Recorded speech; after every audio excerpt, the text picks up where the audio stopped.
Bom, pessoal, vamos lá. Começando aí mais uma vez um vídeo falando das carteiras recomendadas agora para o mês de abril. A gente começa sempre tentando dar um pouco do panorama, falar um pouco do cenário que a gente está trabalhando, o que motivou as nossas decisões. Obviamente que algumas decisões são baseadas um pouco mais no cenário macro, algumas coisas são muito mais no micro de cada empresa. A gente tenta passar um pouco sobre tudo aqui, resumidamente, sobre essas carteiras recomendadas. Então, em primeiro lugar, a gente continua mantendo o portfólio um pouco mais diversificado, a gente ainda evita um pouco empresas de commodities, principalmente aquelas empresas mais cíclicas, né? Então empresas, por exemplo, a empresa de petróleo, siderurgia e mineração, a gente acha que, dado que a economia mundial está desacelerando, elas tendem a sofrer um pouco mais. E nesse cenário de desaceleração econômica, a gente também está vendo a inflação caindo, tá? Então nesse cenário a gente acha que os juros aqui no Brasil particularmente devem cair em breve. Nos Estados Unidos também o fim do aumento de juros está próximo. Considerando isso, a gente gosta ainda de empresas que se beneficiam desse cenário onde os juros param de subir ou eventualmente, aqui no caso do Brasil, os juros comecem a cair. A gente também continua evitando nomes muito arriscados, empresas muito cíclicas, empresas endividadas. A gente acha que ainda é um cenário difícil para esse tipo de empresa. Enfim, quando as coisas melhorarem, vai dar tempo de operar esses nomes, investir nesses nomes. Nesse momento a gente está um pouco com a cabeça ainda de proteger capital e não só de gerar ganhos, né?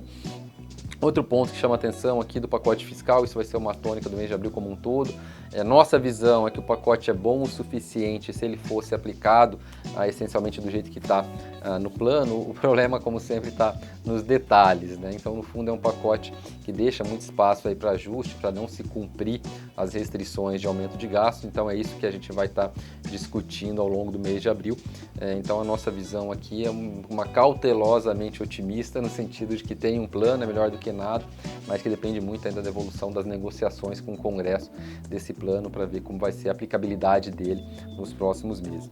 E por último, a gente ainda trabalha com um cenário internacional difícil no sentido de que a economia mundial está desacelerando, mas a inflação é alta, os juros também continuam altos, o Banco Central americano continuou aumentando os juros na última decisão. Ainda que ele sinalizou que pode parar, isso ainda não está totalmente claro. Então é um cenário ainda bastante difícil por várias variáveis que podem ir para pior, mudar para pior. E por fim, falando um pouco dessa tese principal, que a gente está falando dos juros aqui no Brasil, como a gente já mostrou algumas vezes aqui, a curva de juros começou a cair, os investidores estão começando a precificar que vai ter uma redução de juros no Brasil ainda esse ano, é também o nosso cenário.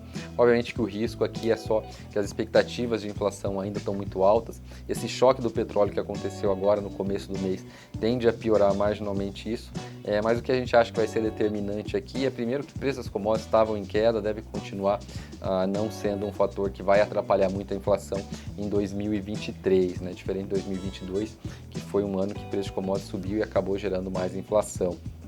Outro ponto é que a gente tem uma crise de crédito em andamento no Brasil, as concessões de crédito diminuíram demais, isso vai fazer um impacto grande na atividade econômica também, que vai acabar pressionando a inflação mais para frente. Tá? Então esses fatores, na nossa visão, vão ser determinantes para o Banco Central acabar reduzindo os juros nos próximos meses.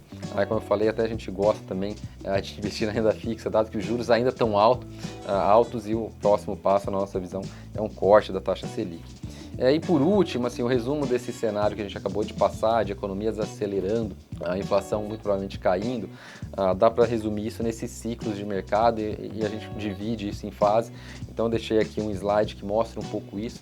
A gente já tinha mostrado mais ou menos essa mesma imagem de forma diferente, mas eu estou voltando a isso, que é um balizador importante para a nossa tese. A gente acha que a gente está aqui na fase 1 do ciclo, ou seja, a gente está num momento de desaceleração econômica, que a inflação vai começar a cair, que consequentemente é um bom momento para investir em renda fixa. Tendo isso em vista, a gente olha para a bolsa e vê o que é mais correlacionado que a renda fixa, e são esses os nomes que a gente dá preferência para montar o portfólio de abril. Então, em primeiro lugar, a gente tirou de fato empresas de petróleo, saiu empresas de commodities, né, de uma forma geral, a gente tirou PetroRio para incluir Raia Drogasil, que é um nome defensivo e também tende a se beneficiar da queda da taxa de juros. Essa foi a única troca da carteira valor. Na carteira Topix a gente também fez algumas trocas, principalmente tirando Ipera e também a PetroRio, para colocar no lugar Raia Drogasil e Rumo, tá? Aqui de novo duas empresas mais defensivas. A Raia Drogasil é uma empresa bem defensiva, uma empresa de medicamentos, uma rede de farmácias muito pouco cíclica, e Rumo também é uma empresa bastante sensível a juros, tá? Essas empresas de concessões rodoviárias ou até a parte da Rumo que é concessões rodoviárias, normalmente são concessões longas com contratos que tendem a ser indexados por inflação, lembra muito um título público, então acaba sendo parecido, tem uma performance um pouco parecida com a renda fixa. Outro ponto importante para se destacar de Rumo aqui é que a gente deve ter uma safra agrícola no Brasil muito boa de forma geral, principalmente mais para o centro-oeste. No sul a safra não vai ser tão boa, mas no centro-oeste a safra tende a ser muito forte, o que para a Rumo é positivo, né? Porque no fundo a Rumo é uma empresa de transporte de carga, principalmente grãos, vindo do centro-oeste, tá? Então fica o destaque que o Rumo deve ter um bom ano aí em termos de transporte de carga, consequentemente de resultados. Na carteira Small Caps a gente fez também 3 trocas, também parecidas com essa que a gente está fazendo na Topix, mas aqui vale chamar a atenção um pouco na carteira Small Caps, que a gente mudou um pouco a carteira. A gente tinha colocado alguns nomes lá para trás, vários meses atrás, como Arezzo, Cielo, PetroRio, 3R, e essas ações não são mais bem Small Caps, né? Inclusive as 3 já estão no Ibovespa, então elas deixaram um pouco de ser Small Caps e a gente aproveitou então para tirar e colocar no lugar outras empresas, como eu falei, menos commodities, mais empresas voltadas para o mercado doméstico, mais empresas defensivas, como é o caso de Panvel, que também é uma rede de farmácias, um negócio bem pouco cíclico, também colocou Ecodovias, que também não é um negócio muito cíclico, também é uma empresa bem correlacionada com juros, por conta de ser uma concessão, como eu já falei aqui. E também Vivara, que é um nome que a gente gosta bastante, é uma empresa que tem margens altas, bem administrada, não tem concorrente, tá? Tinha só um senão aqui em Vivara, que a gente já chegou a colocar, tirar, que ela tem um hangover ali, que a gente fala, porque é uma empresa que um dos controladores, um dos membros da família controladora da Vivara, está vendendo ações na bolsa, então isso gera um pouco de pressão para baixo nos papéis, mas na nossa visão isso já está, um bom pedaço disso já está bem incorporado nos preços e vale a pena ter Vivara ainda nos portfólios. E por último, na carteira de dividendos, a gente também fez 2 trocas. Em primeiro lugar, a gente tirou a Ambev, foi um nome que performou bastante bem nos últimos meses. Só lembrando, a gente tinha colocado a Ambev no portfólio um tempo atrás. E aí, ao longo desse começo de ano, teve várias notícias negativas com relação à Ambev. Primeiro com a crise da Americanas, depois com aquela discussão sobre tributação.